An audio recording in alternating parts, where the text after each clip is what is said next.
विस्तार देने का आज आखिरी दिन है। अमित शाह पहुंचे हैं। तमाम कार्यकर्ताओं से मुलाकात के बाद वो थोड़ी देर में प्रेस कॉन्फ्रेंस भी करने वाले हैं। उनके साथ मुख्यमंत्री योगी आदित्यनाथ भी हैं।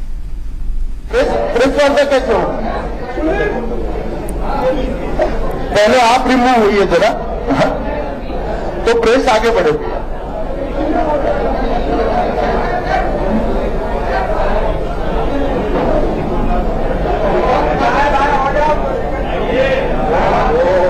सभी फोटोग्राफर मित्रों से आग्रह है वो कृपया पीछे चले जाएं। अब फोटो हो चुकी ताकि तुरंत वार्ता हो सके।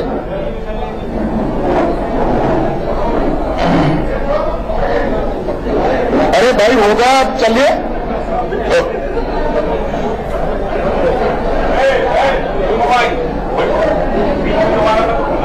अरे भाई हो गया, अब कितने फोटो लोगे? ऐसे ही आएंगे ना फोटो तो।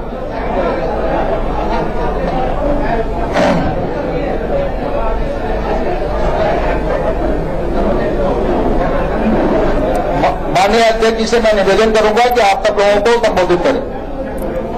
मित्रों, आप सभी का भारतीय जनता पार्टी की प्रेस वार्ता में स्वागत है। अरे भाई कैसे बात होगी? कृपया शांत रहे ताकि शांतिपूर्वक प्रेस वार्ता संपन्न हो सके।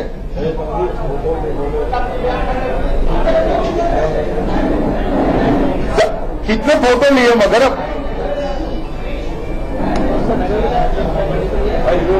आप सभी का भारतीय जनता पार्टी की प्रेस वार्ता में स्वागत है। अरे भाई ये कौन है? ओ भाई, ओ ऊपर आ जाओ आप।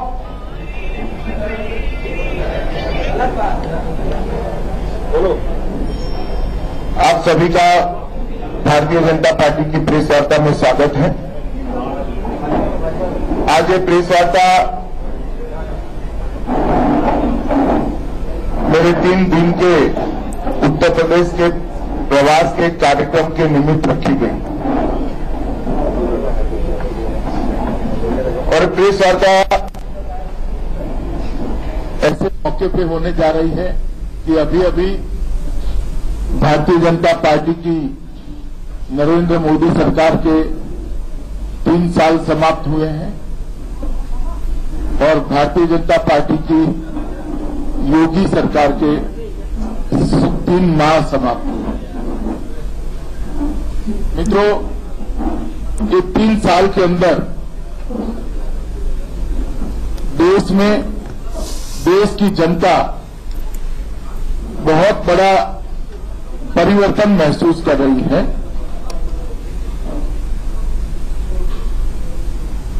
जब देश में भारतीय जनता पार्टी की सरकार आई, उसके पहले एक माहौल था, एक ऐसी सरकार 10 साल तक चली जिसमें हर महीने घपले, घोटाले, भ्रष्टाचार, स्कैम्स उजागर होते थे। करीब करीब 12 लाख करोड़ रुपए के घोटाले देश की जनता के सामने आए हुए थे। और उसके बाद एक ऐसी सरकार आई जो सरकार 3 साल से चल रही है।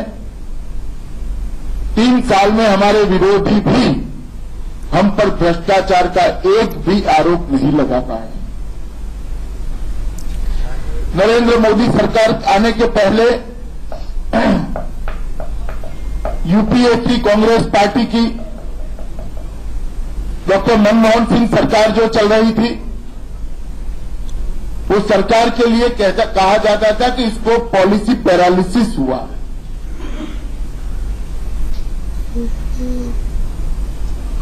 सरकार के हर विभाग का मंत्री अपने आप को प्रधानमंत्री मानता था और प्रधानमंत्री को बेचारे को कोई प्रधानमंत्री नहीं मानता था। इसकी जगह हमने एक निर्णायक सरकार देने का काम किया है। अगर सरकार की उपलब्धियों को मैं गिनाने जाऊं तो बहुत सारा समय लगेगा, इतना समय होता नहीं है प्रेस वार्ता में। परंतु नरेंद्र मोदी की भारतीय जनता पार्टी सरकार की एक विशेषता यह रही कि 50 साल में जो सरकारें 1, 2, 3 काम ऐसे करती हैं जो महत्वपूर्ण होते हैं, ये सरकार ने 3 साल में 50 काम ऐसे किए हैं जो महत्वपूर्ण। अर्थव्यवस्था के क्षेत्र में सभी तरह से गिरी हुई व्यवस्था हमें मिली थी। इसके बावजूद भी 3 साल के बाद आज दुनिया में सबसे तेज गति से बढ़ता हुआ अर्थतंत्र भारत बना है, ये पूरी दुनिया स्वीकार करे। शेयर बाजार उसके सबसे ऊंची ऊंचाइयों को छूकर सर्वोच्च के शिखर के अपने रिकॉर्ड अपने आप तोड़ रहा है और सभी प्रकार के फाइनेंशियल डिसिप्लिन के पैरामीटर्स भारतीय जनता पार्टी की सरकार ने मेंटेन किए हैं। ये सरकार ने, जब सरकार की रचना हुई, श्री नरेंद्र मोदी जी ने कहा था कि ये सरकार गरीबों की सरकार होगी, पिछड़ों की होगी, दलितों की होगी, आदिवासियों की होगी, वंचितों की सरकार होगी। इस सरकार ने आने के बाद गरीब का जीवन स्तर ऊपर उठाने के लिए बहुत सारे कदम लिए हैं। 5 करोड़ ग्रामीण गरीबों को एलपीजी का सिलेंडर देने का लक्ष्य तय किया गया और इसमें से लगभग 2 करोड़ 60 लाख लोगों को सिलेंडर देने का काम समाप्त कर दिया गया। बीमा सुरक्षा के माध्यम से करोड़ों लोगों को बीमा की सुरक्षा चक्र दिया गया। मुद्रा बैंक योजना के माध्यम से 7 करोड़ 64 लाख युवाओं को, बेरोजगार गरीब युवाओं को स्वरोजगारी की दिशा में आगे बढ़ने के लिए 10,000 से लेकर 10 लाख का loan without any guarantee, without any guarantor देने का काम किया गया। एक देश एक कर का स्वप्न काफी समय से देश की जनता देख रही थी। सभी पार्टियों को, सभी दलों की सरकार को, सभी राज्यों को संघीय ढांचे की भावना के अनुरूप साथ में लेकर जीएसटी को लागू किया गया है और आज एक देश एक कर का स्वप्न साकार हुआ दिखाई पड़ता है। सर्जिकल स्ट्राइक एक ऐसी घटना है जिसने पूरी दुनिया में देश को एक मजबूत इरादे वाले देश कर पहचान दी। सर्जिकल स्ट्राइक कर प्रधानमंत्री जी ने पूरे दुनिया के सामने एक संदेश रखा है कि हम हमारी सीमाओं की सुरक्षा के लिए गंभीर भी है, जागरूक भी है और अपनी आत्मरक्षा के लिए कोई भी कदम उठाने से हमें परहेज नहीं।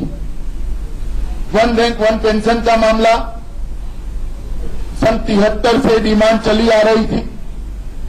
किसी भी सरकार ने सीमाओं पर, बर्फीली चौकियों पर, रण के रेगिस्तान में अपनी जवानी गलाते हुए जवानों को लिए संवेदना से नहीं सोचा।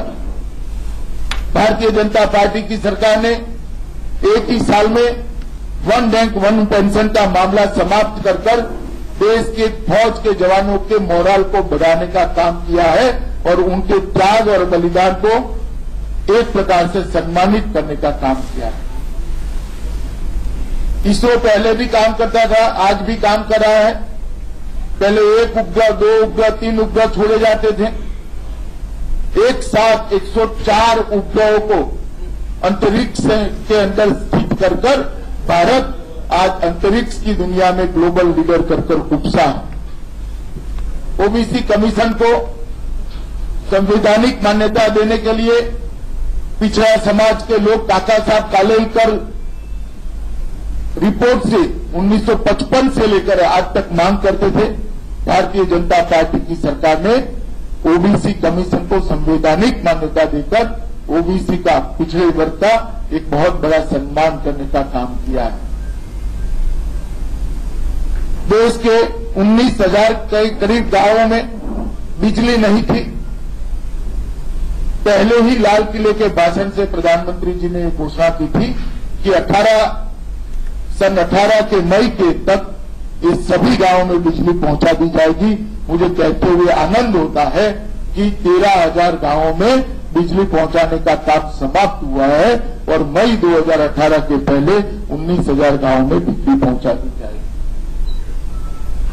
इस देश के गांव में जो गरीब रहते हैं, दलित रहते हैं, आदिवासी रहते हैं, वंचित रहते हैं, उनके घर में शौचालय नहीं है। ये पीड़ा को देश की कोई सरकार ने अब तक महसूस नहीं किया। भारतीय जनता पार्टी की सरकार ने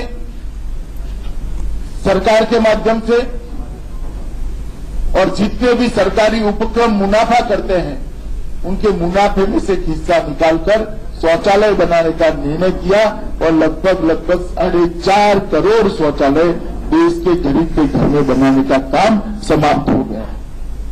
काले धन पर इस सरकार ने श्रेणीबद्ध कदम उठाकर एक कठोर प्रकार की मुहिम का आगाज किया।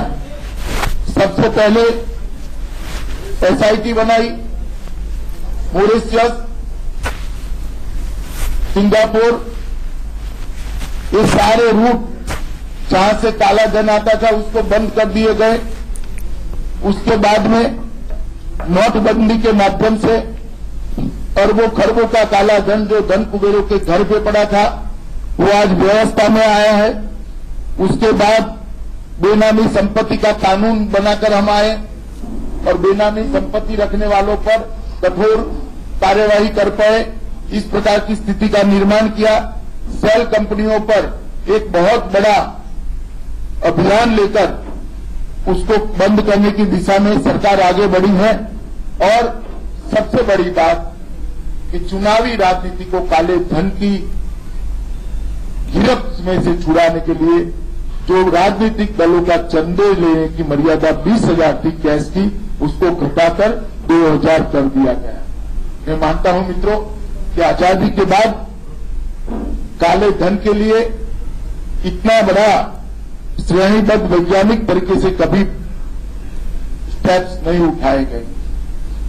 योगा दिन के माध्यम से भारत की संस्कृति और भारत के पुरखों ने, हमारे ऋषि मुनियों ने किए हुए आविष्कार को पूरे विश्व में सम्मान मिले, इसके लिए नरेंद्र मोदी जी ने एक यूएन असेंबली के सामने अपील की थी और पूरी दुनिया ने इसको स्वीकार कर दिया। 3 साल से 21 जून को आज पूरी दुनिया योगा दिन मना रही है और भारत की संस्कृति का परचम पूरी दुनिया में ऊंचा उठा है। पेरिस जलवायु सम्मेलन के अंदर जिस प्रकार की लीड भारत सरकार ने ली, प्रधानमंत्री जी नरेंद्र मोदी ने ली, इसके कारण जलवायु के क्षेत्र के अंदर, ग्लोबल वार्मिंग के क्षेत्र के अंदर आज भारत एक वैश्विक नेतृत्व दे रहा है, ग्लोबल लीडर बनकर उठा है। जेनेरिक दवाओं के हजारों स्टोर देश भर में खोलकर उसका जाला बुनकर इस देश के गरीबों के स्वास्थ्य लाभ करने का अधिकार भी इस सरकार ने दिया है। 30% से 180% तक दवाइयों के दाम जेनेरिक दवा के कारण सस्ते हुए। जब दिल का मरीज इलाज कराने के लिए जाता था और स्टेंट के भाव सुनता था तो उसी को बेचारे को भाव सुनकर ही हार्ट अटैक आ जाता था। 50,000 से लेकर 1.5 लाख तक स्टेंट की कीमत थी। आज उसके साथ नेगोशिएशन कर ज्यादा मुनाफाखोरी को रोककर 7,000 से लेकर 40,000 रुपये तक का स्टेंट कर करोड़ों गरीबों को अपने स्वास्थ्य का लाभ करने का अधिकार प्रधानमंत्री नरेंद्र मोदी जी ने दिया है। कृषि के क्षेत्र में सॉइल हेल्थ कार्ड, खाद के दाम कम करना, खाद की उपलब्धि बढ़ाना, नीम कोटेड यूरिया देना, रिलीफ की सारी पैरामीटर्स को एक्सपांड कर रिलीफ को अनेक गुना बढ़ाना, प्रधानमंत्री इरिगेशन योजना, ई मंडी, प्रधानमंत्री फसल बीमा योजना, ढेर सारी योजनाओं के माध्यम से 2022 तक किसानों की आय को 2 गुना करने का जो लक्ष्य प्रधानमंत्री जी ने रखा है, मैं मानता हूं ऐसा महत्वाकांक्षी लक्ष्य रखने का साहस आजादी के बाद आज तक किसी ने नहीं। मित्रों, जहां तक उत्तर प्रदेश का सरकार है, सवाल है, भारतीय जनता पार्टी की केंद्र सरकार पहले भी उत्तर प्रदेश सरकार के साथ खड़ी थी, मगर हमारी योजनाएं और हमारी सहायता जनता तक नहीं पहुंची। राज्य में योगी सरकार, भाजपा सरकार बनने के बाद केंद्र सरकार और अडिगता के साथ उत्तर प्रदेश को सहायता करने के लिए आगे बढ़ी है। मैं सिर्फ 13वें वित्त आयोग और 14वें वित्त आयोग का डिफरेंस आपको सुनाना चाहता हूं।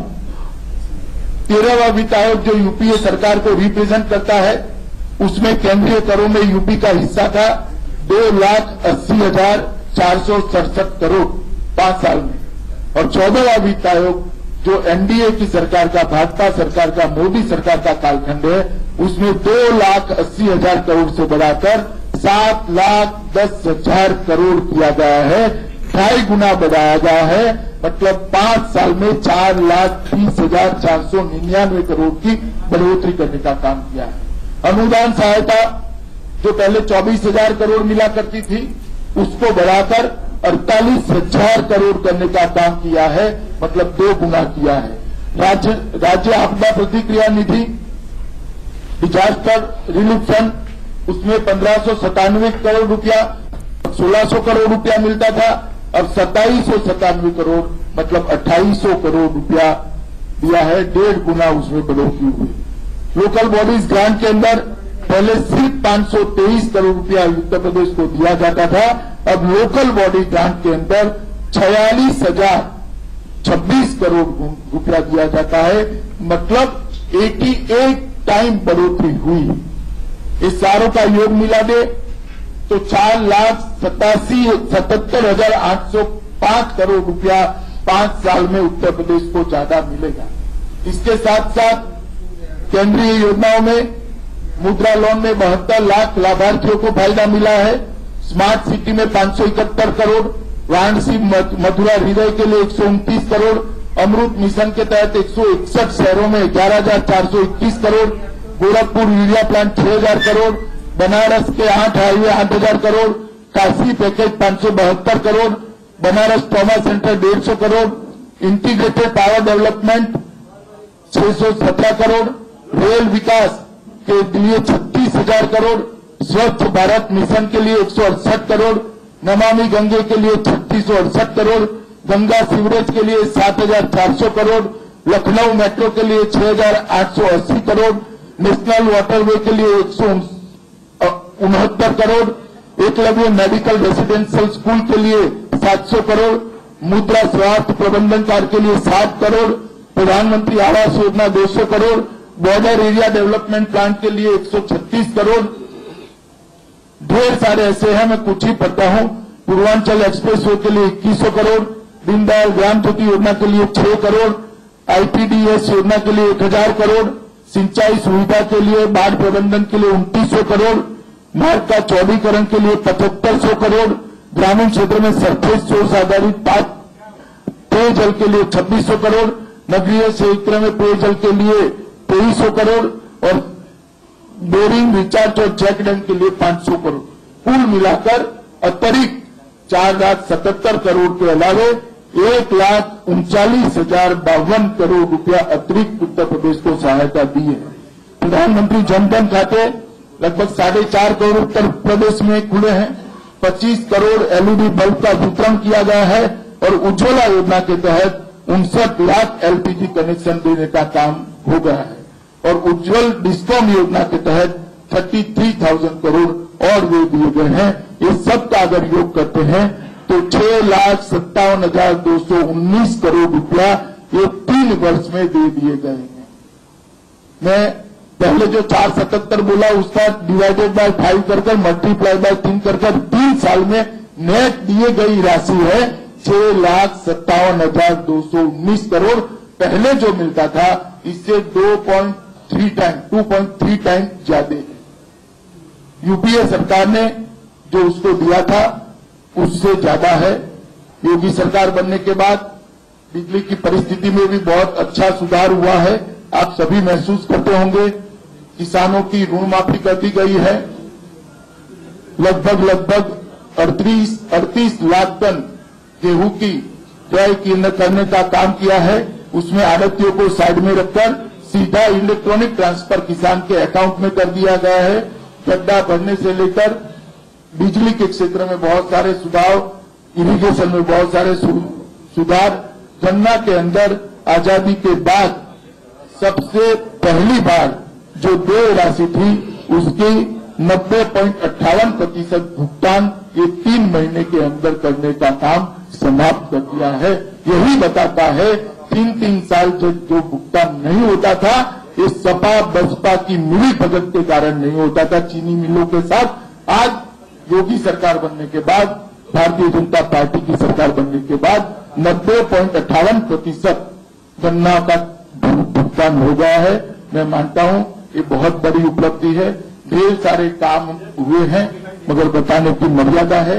एक योजनाओं की सूची मेरी पार्टी कार्यालय के द्वारा आपको दी जाएगी, जिसमें 106 योजनाएं हैं जो उत्तर प्रदेश में पहले नीचे तक पहुंचाई नहीं जाती थी। अब ये 106 योजनाएं उत्तर प्रदेश में भारतीय जनता पार्टी की सरकार के माध्यम से सभी लाभार्थियों के साथ पहुंचने का एक चौक चौबंद बंदोबस्त मुख्यमंत्री श्री योगी जी ने किया है। मुझे आनंद है कि योगी सरकार बहुत अच्छा काम कर रही है और नरेंद्र मोदी सरकार ने देश का सम्मान दुनिया में बढ़ाने का काम किया है। ये 3 साल के बाद निर्विवाद रूप से हम कह सकते हैं नरेंद्र मोदी जी आजादी के बाद के सबसे लोकप्रिय प्रधानमंत्री बनकर उपसे हैं और ये भारतीय जनता पार्टी के लिए बड़ा हर्ष का विषय है। उनके नेतृत्व में राजनीति में से परिवारवाद, जातिवाद और तुष्टीकरण, ये तीनों नासुरों को समाप्त करने में भारतीय जनता पार्टी को सफलता मिली है। अब आप आपके सवाल पूछ सकते हैं, यहां से एक एक नाम बोलेंगे। और दूसरी बात, कोई जल्दबाजी मत करे, कोई उंगली कड़ी नहीं होगी तभी जाऊंगा मैं, आराम से रहिए। सभी मित्रों चाहता है कि अपना नाम और अपने संस्थान का नाम बोल सकते। अध्यक्ष जी, मेरा नाम नरेंद्र श्रीवास्तव है, मैं यूएनआई में हूँ। अध्यक्ष जी, आप पूरे देश के प्रवास पर निकले हैं, ये शायद 16वां राज्य है आपका। इस प्रवास के दौरान आप 2019 में भारतीय जनता पार्टी की स्थिति क्या देख रहे हैं और जो भी देख रहे हैं उसका आधार क्या है? देखिए, 19 में भारतीय जनता पार्टी बड़ी मजबूती से, इससे भी बड़े बहुमत के साथ सरकार बनाएगी। इसमें मुझे लगता है, न केवल मुझे, देश की जनता को भी अब संशय नहीं है और उसका आधार केवल और केवल विकास और सुशासन है। जिस तरह से नरेंद्र मोदी सरकार ने 3 साल के लिए काम किया है और हमारी राज्य सरकारें, 13 राज्य सरकारें जिस प्रकार से अच्छा काम करी है, मुझे लगता है देश की जनता हमें फिर से एक बार ज्यादा प्रबलता से सेवा करने का मौका देगी। मैं प्रांशु मिश्रा हूं, नेटवर्क 18 से। 2 सवाल है। एक तो गुजरात में जो हो रहा है, जो कांग्रेस में रायचल में टूट हुई, जिसको बैंगलोर ले गए और अब परेड करा के कह रहे हैं कि भारतीय जनता पार्टी दबाव डाल के तोड़ रही है, इस पर आप प्रतिक्रिया जाना चाहेंगे? दूसरा, इसमें मैं एक ही बात करना चाहता हूं, गुजरात में तो चलो ये आरोप झूठा ही झूठा सही कोई मान सकता है, बेंगलोर में क्यों कमरे में बंद करके रखे हैं? आप समझ रहे हो मेरी बात? वहां तो उनकी सरकार है भैया, वहां तो घूमने दो, बेचारे को कमरों में बंद कर क्यों रखा है? सर, एक दूसरा सवाल मैं पूछना था कि आप जब आप राज्यसभा जा रहे हैं गुजरात से, उसके बाद एक पॉलिटिकल चर्चा चल रही है कि आपको रोल रिवर्सल हो सकता है, you can go into cabinet. इस पर आप कुछ बोलना चाहिए? कोई सवाल नहीं है, मेरे पर भारतीय जनता पार्टी के अध्यक्ष का दायित्व है और मैं काम से संतुष्ट भी हूं, प्रसन्न भी हूं और बड़ी तन्मयता के साथ कर रहा हूं। आप लोग धक्का मत लगाइए। अध्यक्ष जी, मेरा सवाल है, मैं मनीष कुमार मिश्रा हूँ, भारत समाज पार्टी। अध्यक्ष जी, एक करके सभी साहब, अध्यक्ष जी, यहां से जो नाम बोला जाएगा वही पूछेगा भी, बैठ जाइए। यहां से जो नाम बोला जाएगा वही पूछेगा। ऐसे टिकटक मत करिए, आप वो बोलेंगे ना, आपको पूछने देंगे। मैं तब तक नहीं जाऊंगा जब तक आपका सवाल न ले। अध्यक्ष जी, मैं मनीष कुमार मिश्रा हूँ, भारत समाचार न्यूज। जी, आपने कहा था कि अभी कुछ 2-3 दिन पहले आपके प्रवास से पहले अखिलेश यादव ने सीधा आरोप लगाया कि उत्तर प्रदेश में पहले हमारे ऊपर आरोप लगते थे कि हमको धन दिया जाता, हम उसका इस्तेमाल नहीं करते, तमाम बातें की गई, जो कल्याण संकल्प पत्र में की गई। लेकिन 4 महीने सरकार बने हो गए, 21 महीने मैंने एक्सप्रेस वे बना दी, मेट्रो बना दी, ये चीजें बीजेपी के लोगों को पसंद नहीं आती हैं। तो क्या 21 महीने के अंदर उससे कम समय में पूर्वांचल एक्सप्रेस वे या वैसा ही एक्सप्रेस वे बना पाएगी सरकार? मैं अखिलेश जैसा बनाना नहीं चाहते, जिस पर गाड़ी चल सके ऐसा बनाना चाहते। आप समझ रहे हैं मेरी बात? ना वो एक्सप्रेस वे पे गाड़ी चल रही है, ना मेट्रो चल रही है। आप आपकी पत्नी को लेकर मेट्रो में बैठकर जरा सैर लटा लगा कर आइए। ऐसी मेट्रो हम बनाना नहीं चाहते, ऐसी मेट्रो बनाना चाहते हैं जो चले। घोषणा की ये काम करना नहीं चाहते, निश्चित कॉन्क्रीट काम करना चाहते हैं। और आपको भी मालूम है कि 3 महीने में ये नहीं हो सकता। अध्यक्ष जी, मैं आनंद राय दैनिक जागरण से हूँ। उत्तर भारत में आपने भारतीय जनता पार्टी को मजबूती दी है और किला मजबूत कर लिया है, लेकिन दक्षिण भारत में आप बहुत कमजोर हैं। वहां के लिए आपकी क्या योजना है? पहले उत्तर के लिए भी ऐसा कहते थे। रजत जी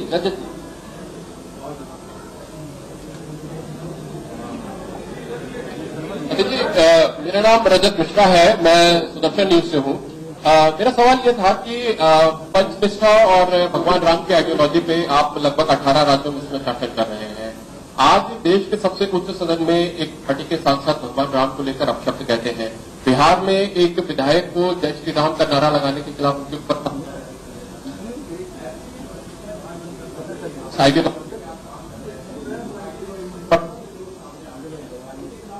कार्रवाई, इसको लेकर पार्टी की कोई रणनीति है?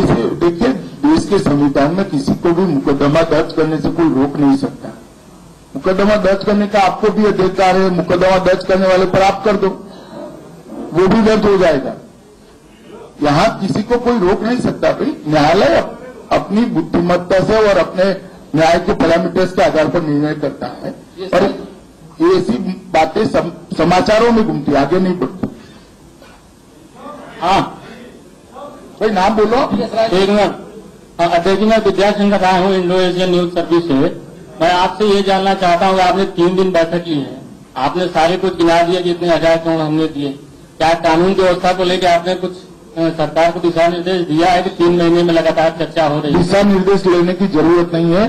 सरकार कानून और व्यवस्था के लिए भी बहुत अच्छे से आगे बढ़ी, मगर जिस प्रकार से यूपी के अंदर प्रशासन का राजनीतिकरण हुआ है, उसको सुधारने में थोड़ा समय लगेगा, और बहुत दृढ़ता के साथ भारतीय जनता पार्टी की सरकार आगे बढ़ रही है। मैं उत्तर प्रदेश की जनता को आश्वस्त करना चाहता हूं कि आप भरोसा रखिए कि अन्य राज्यों की तरह उत्तर प्रदेश के अंदर भी कानून का ही राज होगा। शोभित मिश्रा जी, हिंदुस्तान से।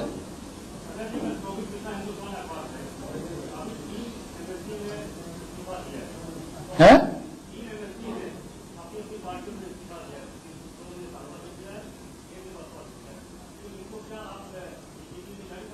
मुझे मालूम नहीं है, पार्टी ने यहाँ जो योजना बनी होगी, इन्होंने संपर्क किया होगा, तो मेरे पास ऐसी बातें नहीं आती। उत्कर्ष चतुर्वेदी,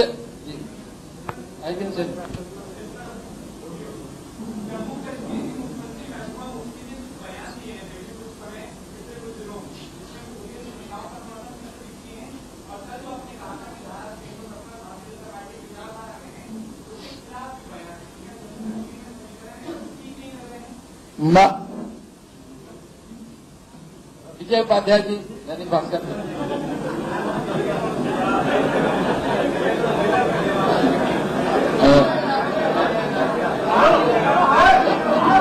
भाई, आगे नाम बोलो। हाँ, मैं अभी शादी दर से मैं सवाल कर रहा हूँ, विजय उपाध्याय। मेरा सवाल यही है कि उत्तर प्रदेश में विधानसभा में बोलते समय मुख्यमंत्री जी ने कहा कि कांग्रेस मुक्त भारत हो चुका है, और अगर सीबीआई जांच ठीक से होगी तो उत्तर प्रदेश से सपा और बसपा मुक्त उत्तर प्रदेश हो जाएगा। तो इस तरफ क्या आगे और कदम बढ़ेगा? जैसे लोग इस्तीफे दे रहे हैं, और तो शिवपाल यादव की भी बात हो रही है, आ सकते हैं? नहीं, शिवपाल यादव जी का ना हमारे पास कोई प्रस्ताव है, न ऐसा कोई विचार चल रहा है। अभिषेक जी, आज तक। सर, मैं कुमार अभिषेक हूँ, आज तक से। एनआईए ने कहा है कि जो क्रॉस बॉर्डर ट्रेड है उसकी वजह से उसका मिसयूज हो रहा है और टेरर में उसका इस्तेमाल हो रहा है। एनआईए ने भी ये भी कहा है कि इसको बंद किया जाना चाहिए। बीजेपी क्या सोचती? देखिए, इसमें बीजेपी के अकेले की सोच का सवाल नहीं है। ऐसे मामलों पर सुरक्षा एजेंसियां, सेना, जम्मू कश्मीर सरकार और सभी दलों के साथ चर्चा करके फैसले लिए जाते हैं। इसमें बीजेपी की अकेले की प्रतिक्रिया देने का औचित्य नहीं। वीरेश पांडे जी, न्यूज 24। वीरेश पांडे जी, न्यूज 24।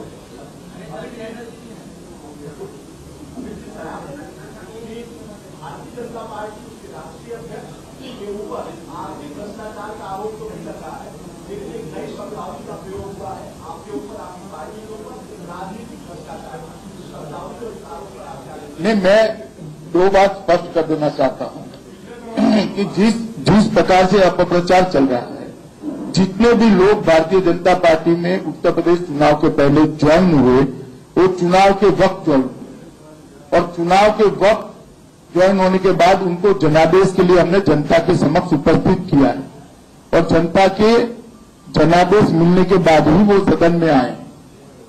हमने अखिलेश सरकार को हमारी सरकार का दुरुपयोग करके तोड़ा नहीं।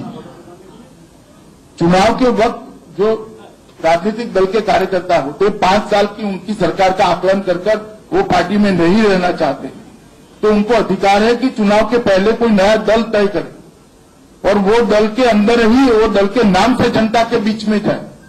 ये दो चीजों में फर्क है, इंदिरा गांधी पैटर्न नहीं है भैया। समझ में आ रहा है ना आपको? सभी हैदर जी के न्यूज से, सभी हैदर जी के न्यूज। बिहार में हमने कोई दल नहीं तोड़ा है भैया। हमने एक सेकंड, हमने कोई दल नहीं तोड़ा। नीतीश कुमार जी ने इस्तीफा दे दिया क्योंकि वो भ्रष्टाचारी लोगों के साथ रहना नहीं चाहते, तो मैं क्या बंदूक बताकर उनको साथ में रखने के लिए कहूं? अध्यक्ष जी, उन्होंने अपनी सरकार का इस्तीफा दिया, उन्होंने भी किसी को नहीं निकाला। अध्यक्ष जी, मेरा नाम शबी भाई हैदर है। मेरा आपसे एक सवाल है।